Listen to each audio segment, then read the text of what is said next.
What's going on, everybody? It's ShamefulPenguin here, back with another video. Today we're going to be going into the Syndicate Operatives build. I'm going to be going over my build guide, answering a bunch of FAQs for newer players because I did make that leveling with Penguin series. So I want to make sure that anyone new to the build has a little bit of an understanding of what I'm trying to do if they're trying to copy my build and aren't just blindly copying me and doing certain things incorrect. So I want to just help those newer players. So a lot of the FAQs are going to be for newer people or people who have never played minion builds and don't have an understanding of it. So hopefully this guide's going to help you a little bit. Then I'm going to go over my normal just guide explaining my choices for items and passive tree and gems and all that stuff. And yeah, so I'm going to be giving a lower budget and a medium budget. I'm not going to give like the super uber high tier budget because I'm not there yet. But if you're interested in, like, if you have like hundreds of exalts or whatever and you want to spend it all on this build, I recommend just going and following Gazi's guide, Gazi TV. He has a really high end, even a mirror tier version of his build, so you can strive for that if you want, if you have like way too much currency. But we're going to be working with like a low to medium tier mostly, and I'm going to be explaining the key differences and when to make some certain changes, like when to go CI and all that stuff. So just look for that in kind of the thing down below, and we're going to go over that. So the first thing I'm going to go over is why Syndicate Operatives. Syndicate Operatives are crazy fast at clearing. They're amazing. They're probably one of the best minion Spectres in terms of clearing. One of my favorites to play, actually. I've played them 3 different leagues, so I feel like I have a decent understanding of them. I don't really play too many other minion builds other than this build because I was kind of once I played this one, I kind of didn't want to play the others, to be honest. So crazy good at clearing. In terms of bossing, it's not top tier, but it is like really high tier. So this build is pretty much an all-arounder in my eyes. If you want to just have a build that can do all content but also be fast at maps, this is probably the top tier build in terms of that. The way Syndicate Operatives do their main DPS is that they throw these knives out and they pierce everything, so we don't have to worry about any pierce support or chain or any of that. And since they pierce everything, we can actually tag on greater multiple projectiles, and this does actually have a shotgun effect if you do get close enough to them. This shotgun effect is pretty inconsistent, so it's not something you can like super calculate, kind of like Forbidden Right where you can calculate the projectiles and be perfectly overlapping. Syndicate Operatives are not really as consistent, but they do overlap, so you do get a big amount of damage from that. So it's really awesome to utilize that. So we use greater multiple projectiles as one of our main links on them, and we just buff their attack damage. We are cold conversion, so we buff a lot of elemental damage. You can go pure fizz and go impale with them. That's also another option. But cold conversion, I think, is the way to go because it's just the easiest to scale, and it's really easy to scale late game with cold conversion. So Syndicate Operatives are super awesome, super strong, and how to raise them is actually a little more difficult than most Spectres. A lot of Spectres you can just run into a place and desecrate the certain map, or you can just desecrate like a harvest or whatever, and you'll find them eventually. Syndicate Operatives are a little more, take a little bit more effort. So Syndicate Operatives actually spawn from intervention bosses. Intervention bosses are when they are masters, are when they pretty much they just like gank you. They jump on top of you, and they only spawn through that. So when that master attacks you, they'll spawn a bunch of minions, and keep an eye out for all the minions that are attacking you. Their body will actually, after you kill the Syndicate Operative and you find it, you're going to want to race Spectre as soon as possible. You're going to want to just kind of spam that thing, and however many minions you have, usually you'll have around 3 or 4 maximum Spectres. You just hit it like 3 or 4 times just to make sure you got at least one of them, because if you get at least one, you can copy it as many times as you want. The thing is that the reason why you want to get it as soon as possible is actually their body disappears after about 2 seconds. So once you kill one and you wait too long, if you like finish the rest of the syndicate and come back and look at all the bodies, they won't actually be there because they go away. So it's kind of unfortunate. So yeah, make sure you are desecrating once you kill them as soon as possible on those intervention masters. Another means of obtaining Syndicate Operatives is not only the intervention assassins that come into your map, from the Syndicate is actually, you can actually go into the safe houses of research or intervention, and you can also find the Syndicate Operatives there. Same way, you just kill the minion, the body will go away pretty quick. So make sure you're spamming that Raised Spectre when you see one and right after you kill it, and you can obtain it pretty easily through that. Another means of getting them is actually you go into global chat 6666, and it's a very friendly Necromancer minion community, and you just ask, does anyone have Syndicate Operatives I can have? Just ask nicely. Usually you'll get spam with invites. In my past experience, I got like 4 or 5 invites at a time, because just everyone's willing to give them away. And when they give it away, it's super easy. So all you do is accept one of the party invites, join their hideout, and they don't have to be there. They can be in a different instance, and you can just desecrate their hideout and pick up one or more of their Syndicate Operatives and leave. You can send them a message saying thank you. Make sure you're polite. Give them a tip if they want a tip, or if you're just feeling super generous. Usually, I've never tipped anyone for giving me Syndicate Operatives. Everyone's just nice like that, and it's super easy and nonchalant to give them away, because if you just have Syndicate Operatives, you don't have to do anything. They just join your hideout, they desecrate, and they leave. So it's no extra work. You're just being a nice person. So I recommend, if you have Syndicate Operatives and you've received them from this way, stay on the global channel for a little bit just to give back, to see if anyone else asks for them. The next thing I want to talk about is how many maximum minion or Spectres we can spawn and how to reach that level. So we can spawn actually 5 Spectres maximum, and we can achieve this pretty easily. So the Raised Spectre gem actually gives you 1 minion at level from level 1 to 12. At level 13 you get your 2nd minion, and at level 25 you get your 3rd Spectre. So our goal is to reach level 25 on our skill gem, and as you know, skill gems only go to level 21 if they're corrupted. So we're going to make sure we get a level 21 Spectre gem. Next, what we're going to do is use +1 minion gems on things. So we get +2 from being a Necromancer, so this actually makes it a lot easier to achieve that level 25.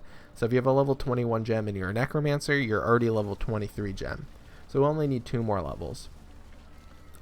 2 ways to get levels are your wand, where you can get +1 level of all spell skill gems and +1 of all minion spell skill gems. And if you get both of those, you're good, but you only need to get one of those, because you can actually get +1 to all Raised Spectre gems on your boots. They have to be Elder and eye level 75 or better to actually roll this. So once you get either one of those, you're good. Make sure it's level 25 at minimum. The higher the better, actually, because they do more base damage, and that scales your damage a lot. Another way to get it is actually putting it on your helmet. You're restricted to 4 sockets on your helmet, unfortunately. So there's some late game crafting is where we use our helmet, where we're using like minion damage and hypothermia on our helmet with +3 minions. You get +3 minions from a item level 86 on your helmet. So it's pretty easy to get +2 or +1 on a helmet if that's what you're aiming for to use. But on a lower budget, I recommend just going with using your 6-link body armor and putting a Raised Spectre in there, not worrying about the plus levels on your helmet, because that won't really, you'll actually end up with less DPS if you're just using a 4-link with +2 Spectres on your helmet versus using a 6-link and 1 less Spectre. It's better to just have that 6-link DPS and worrying about getting the helmet later on once you have a bunch of currency and you've kind of had an understanding of what to look for on a helmet. So the last way we can get plus level is actually +1 to all int gems on your amulet. This will of course give you +1 to your Spectre because it is a blue gem, intelligence gem, so you will also get 1 for your amulet.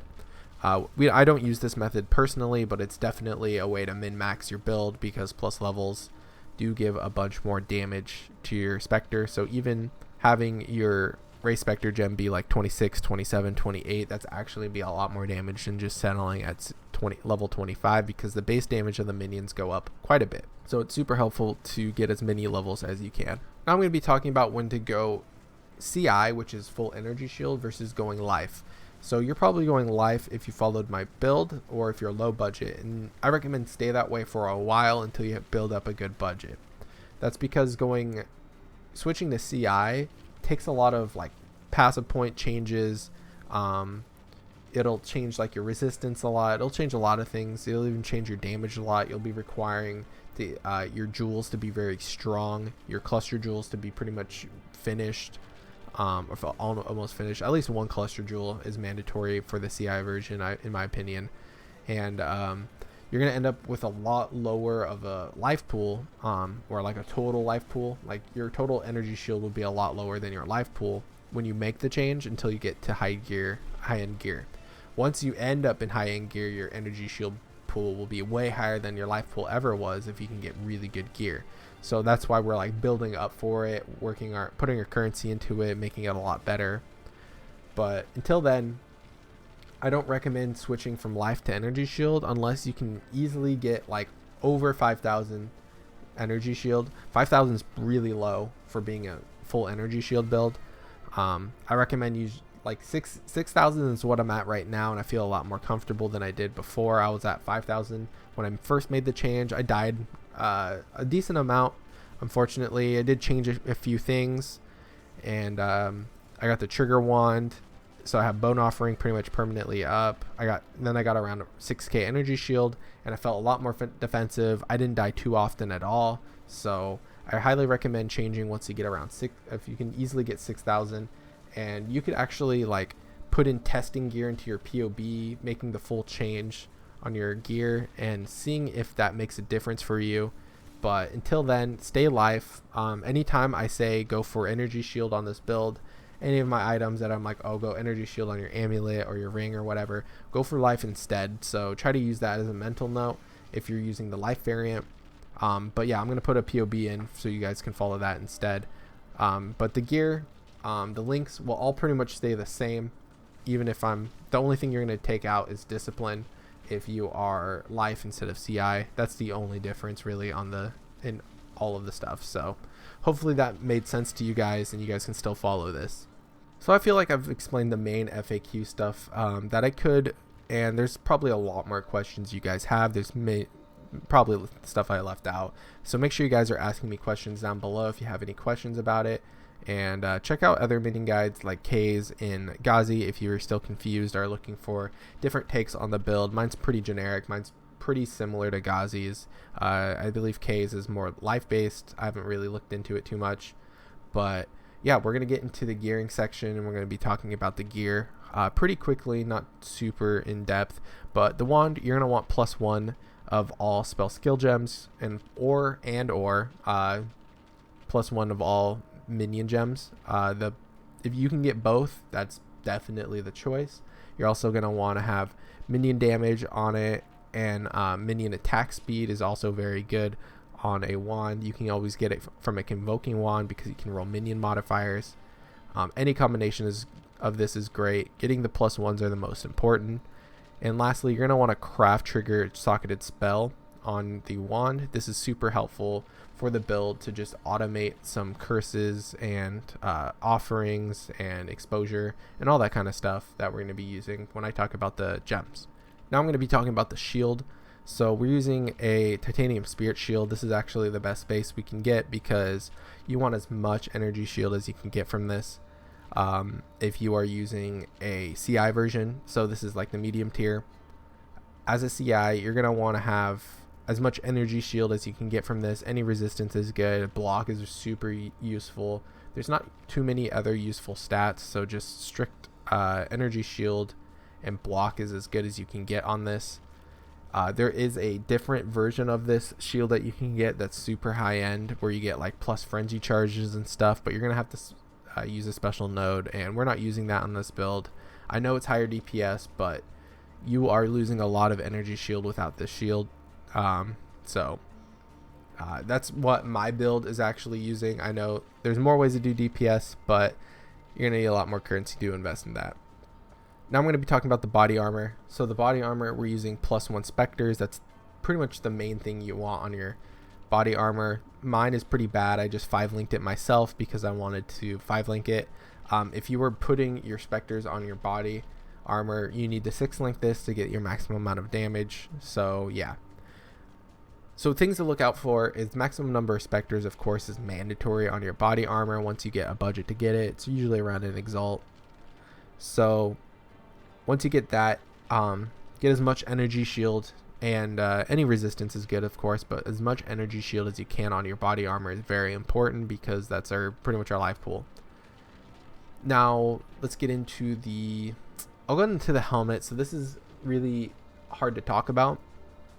So I tried to craft my own helmet and it didn't work. I've spent probably like 2-3 exalts trying to craft the helmet. It hasn't really worked, but I just kind of stuck with this because I was like, whatever, it's a 6-link pretty much. So on your helmet, on a high tier version, you're going to want to have level 20 minion damage, 18 to 20 minion damage, level 18 to 20 hypothermia, and you're also going to want to have +3 to socketed minion gems. Those are the 3 mandatory stats to make sure you put your helmet, like use your Ray Spectre on your helmet. Until then, just use whatever helmet you can with high energy shield. Just use that until then. Use whatever energy shield helmet you can get with a lot of energy shield, and use that until you can get the +3, the minion damage, and hypothermia on your helmet. You can go out and buy one. It's going to cost you quite a bit. Even a +2 or a +1 would be better than what I have, but I've been trying to craft mine. I've been really unlucky, so it just happens sometimes. Anyways, so those are the sets you're looking for on a high version. Of course, you can try to craft on crit. Socketed spells have crit on it for a super mirror tier version of it, but like I'm not getting into that until I get like an even +2 version of my helmet. So yeah, low budget, just an energy shield helmet. You don't even need a bone helmet in the low budget, because like 15% increased damage is pretty good, but more energy shield I think is more worth it. So yeah. Now we're going to get into the gloves. I kind of already explained these. It's a triad grip. These are mandatory for the cold conversion. Well, cold conversion does a lot more damage than the rest of them, in my opinion, because it's a lot easier to scale the damage. So we're going for 4 green sockets on these triad grips to make sure we're converting, and that's pretty much it. I already talked about the why we use it and how to get the colors. So we're going to move on to the boots. So the boots, we're getting +1 level of all Ray Spectre gems. You can get this from elder boots that are item level 75 or over. You can roll this, and then if you're of course going to want movement speed and energy shield. Why do I have life crafted on? Okay, whatever. So I'm trolling apparently. Anyways, you're gonna want movement speed, energy shield, and yeah, that's pretty much it with the Ray Spectre. If you can get resistance, that's really good. There's some high budget stuff where you can do some fancy things, like you can Maven Slam it to get +2. That's really crazy, but and out of my budget. You can Awaken or Orb Slam it with some other things, and there's a lot of options you can do, but just basically getting +1 is mandatory on your boots. As for the belt, we're just using Darkness Enthroned with 2 Abyssal Jewels. Darkness Enthroned scales the effectiveness of our jewels, and then we're just going to want to make sure we get our best jewels on here. I'll explain the jewels once we get into it. Amulet, so this is where my build kind of varies a little bit from the other ones. This is so I can make it so I can add in more auras. So I got 3% reduced reservation of skills. You can actually do get up to 5%. I can divine this to 5% pretty easily, but I don't feel like I needed it. I needed 2% to be able to reserve all my mana with my passive tree. Once I get 5%, maybe can change my passive tree a little bit. I have to toy with that, but you're gonna want energy shield on your amulet, and that's pretty much it. As much of that as you can. This is also a good place to get strength and dexterity, because we are lacking in those two, so work on getting that. And of course you're going to anoint Grave Pact, because that's pretty much the best passive skill we can get. 4% chance to deal double damage is insane, plus it has a bunch of other stats that are already insane, so hard to pass up. Now the rings, I'm actually in the process of changing one of my rings, this ring, my Sapphire ring. I just got a lot of resistance and energy shield on this to fix myself up, but you actually want Assassin's Mark on hit is really useful to get on this ring, plus all the other good stuff. So I'm in the works of crafting an Assassin's Mark on crit ring, or Assassin's Mark on hit ring. And so it frees up one of our slots actually, because I'm just self-casting Assassin's Mark in the moment, because we can apply 2 curses. We apply Frostbite through our gem links, and then we're going to apply Assassin's Mark through our ring eventually. On our other ring, you actually want an unset ring because we're lacking in slots. I got +3 of socketed because I wanted my socketed discipline to be as high level as we can, because I want more energy shield obviously. And then I got a lot of dexterity because we needed dexterity, resistance, and energy shield, as much as you can get on your rings to make sure you're capped off, of course. As for the flasks, pretty simple. Roomies, because we're a block build, we're using a shield. You want as much block as you can get. We don't get that much block, so roomies actually does matter. Next, I'm using mana. I'm thinking about taking it off because I don't feel like I need a mana flask, but I got movement speed on it, so free movement speed. Quicksilver, of course, because movement speed. I'm using a quartz and a jade. You can opt to use other ones. I think jade is better. Quartz because I like phasing, but you could opt for a different one for whatever reason. Just make sure you have freeze immunity and corrupted blood immunity on your flask, just to make sure you're topped off and you don't die to that stuff and you just sit there and die. It's awful, so make sure you always have that. Now let's get into the gem links really quick. So Ray Spectre is going to have some links. It doesn't really change. It only changes based on if you are map farming or if you are bossing. It's just one quick change. It's pretty easy. So Ray Spectre, greater multiple projectile, elemental damage, minion damage, hypothermia, and then your last link is going to be Feeding Frenzy if you're mapping. But if you're bossing, you're going to actually use Predator support. Predator gives a lot of single target, and it doesn't really help unless you mark the enemies. So Feeding Frenzy is a lot better, just to give yourselves a lot of, give your minions a lot of attack speed and stuff and movement speed. So it makes them really good. It may also makes them aggressive, so they attack things from further and chase things down better. So those are that's our main link. It's our 6th link essentially. You can get the minion damage and hypothermia on a helmet, but that's high-end crafting. So once you are there, you kind of look at Gazi's build and try to get what he has. But yeah, you can get hypothermia and minion damage on your helmet if you do some Awaken Orb stuff. Next, let's get into our auras. So our auras are actually going with Hatred, Skitterbots, and we're using Generosity on it because we want Generosity on our Hatred. And we also want to have Enlighten level 3 at least. Level 4 would be better. This is to make it so we can reserve all our auras.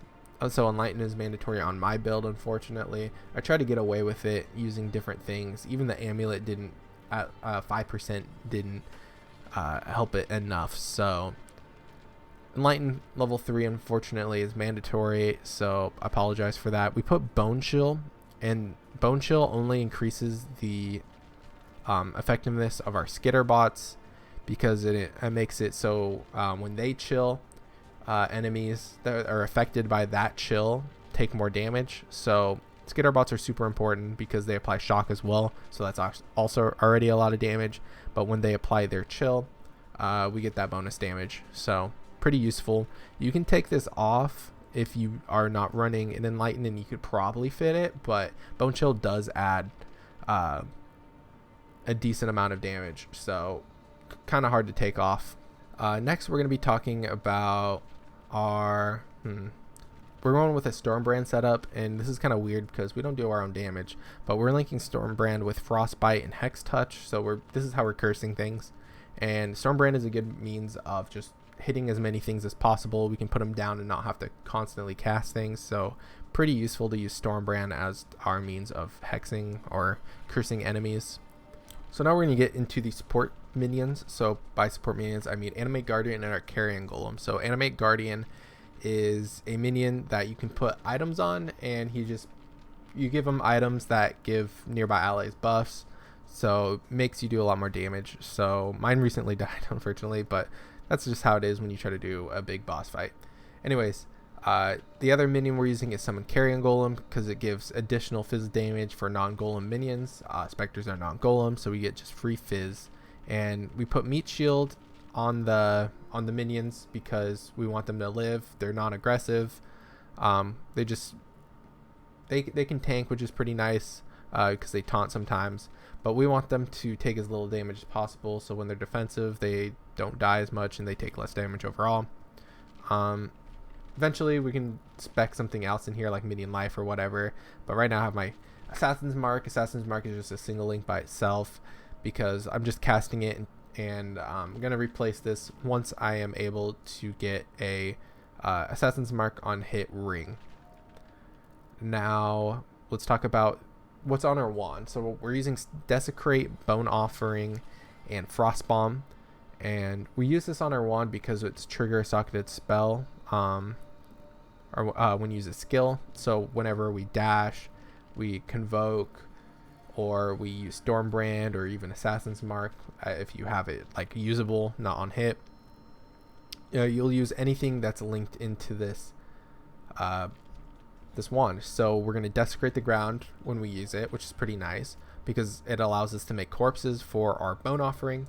Bone Offering gives our minions a lot of defensive benefits, but it also gives ourselves a lot of block because we are spec'd into our Ascendency, where offerings apply to us at 50% reduce effect. So we do get our block kind of high because of Bone Offering. You can use Flesh Offering if you want to give your minions more DPS, but you will lose a lot of block for yourself.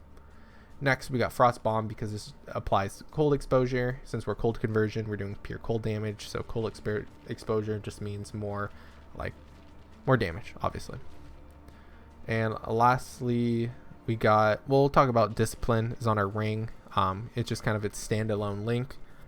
You can link this with your Enlighten if you can. If you want to, if you have it on a 6 link, and you can put Convoke onto your ring because it doesn't matter.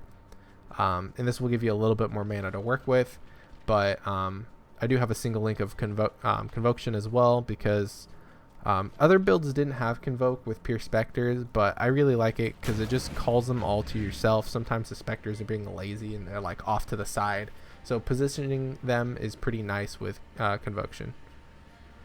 Lastly, we got our green slots on our gloves, so we use haste. We're only using it as for Vol haste. We're not actually using the haste aura. Why couldn't I think of it? We're just using the Vol haste. We got precision. We're keeping this at level 1. It's +1, so it's level 2, but whatever, ignore it. We're keeping it at level 1 to just use the minimum amount of mana, but we're also getting some crit and accuracy, which is pretty good for our minions. And lastly, we have dash with second wind as our support, because that's our movement skill. So we have extra green that we like trying to figure out what to do with, so that's why we use dash. I'd probably rather use flame dash if I had the open links or shield charge or something, but yeah, we're stuck with dash, so deal with it. Yeah. Now let's get into the passive tree really quick. So the passive tree is pretty self-explanatory, as that we just travel to all the energy shield stuff and use cluster jewels. That's basically the essence of our passive tree. The leveling tree was a lot different. The life tree will be completely different, but I'll go over the jewels after I go over the passive tree. But some main things about this is that we're actually using sovereignty, we're using influence, and we're using leadership, well, the spec nodes before leadership, to give reservation, and that's how we reserve enough mana. Make sure you have all 3 of these and your amulet and an enlighten, then you can reserve all 4 auras pretty easily. We'll have a little bit of extra room that we could level up our precision a little bit if we wanted to, but I'm still messing with stuff. You could ignore these 2. I'm going to take it off the POB. Just look at the POB. Because I'm trying to finish the last cluster jewel. So cluster jewels are the things that give us our main damage. So we're not speccing in a lot of other minion damage. So there's a lot of minion damage here that we could get down here that we're ignoring over here as well. Because we get enough from our cluster jewels, in my opinion. So we also get some from over here because it's just pretty accessible because we're already over here.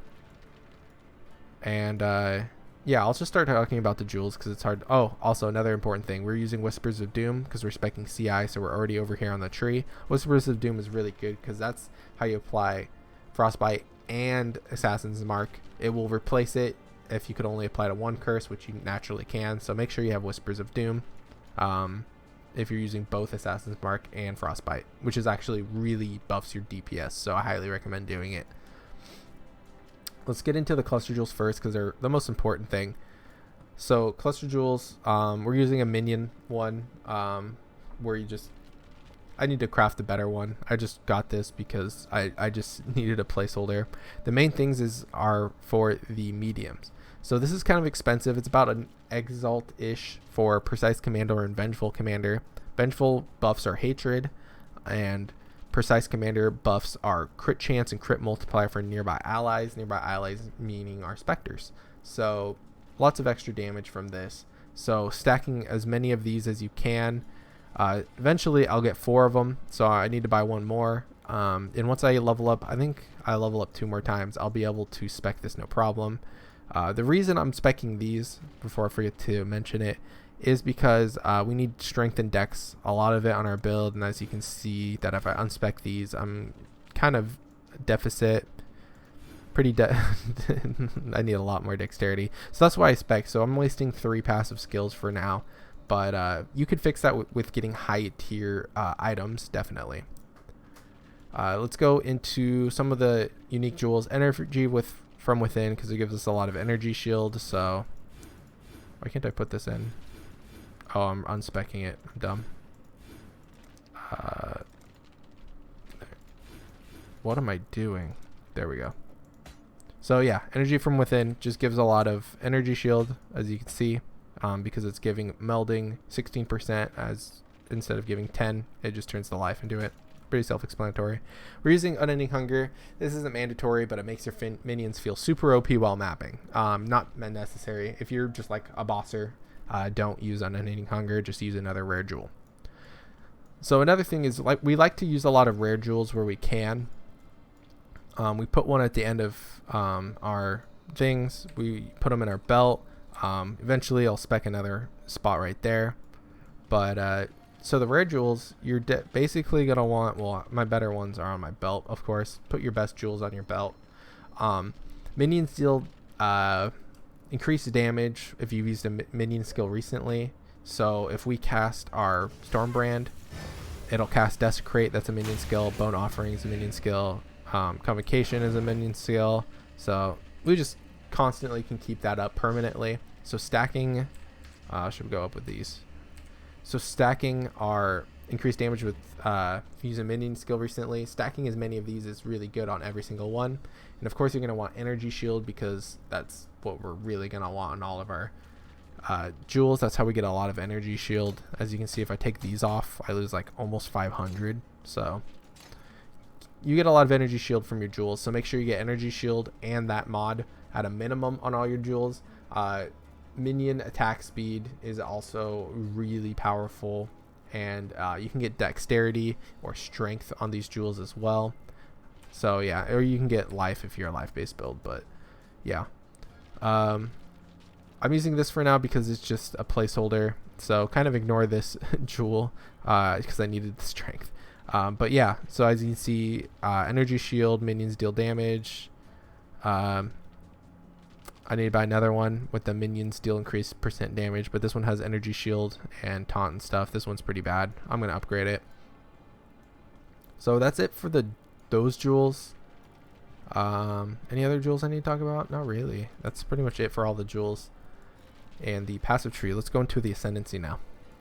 So the Ascendency is pretty simple. So you're going to go Mindless Aggression and Unnatural Strength pretty much on any minion build or your first 2 nodes every time. This is how we're getting +2 on our Spectres, or it's 2 of the amount we're getting on our Spectres. Pretty hard to get rid of. But we actually go with Commander of Darkness, and I recommend this is for you guys because it helps you balance out your resistance pretty easily, so you don't have to worry about it as much. Increased damage is always good.